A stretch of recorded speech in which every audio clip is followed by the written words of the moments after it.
warahmatullahi wabarakatuh. Sampurasun. Abdi Jessica Carolina di kelas 10 IPS 1 bade ngajelaskeun antisipasi virus corona. Virus corona merupakan patogen anyar anu kacida nular tiasa sumebar secara gancang. Sareng telah dianggap sanggup nganyebabkeun dampak bagi kesehatan, ekonomi, sareng sosial dina lingkungan non wae. Urang bisa nyegah virus corona ku cara pertama, kumbah leungeun. Kedua, upami urang bersin atanapi batuk, urang langsung kumbah leungeun. Katilu, make masker.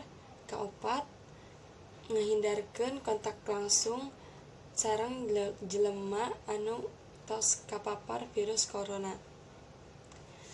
Ciri-ciri jelema anu tos kena virus corona eta pertama demam, terus pilek, batuk, nyeri tenggorokan, sareng gangguan pernafasan.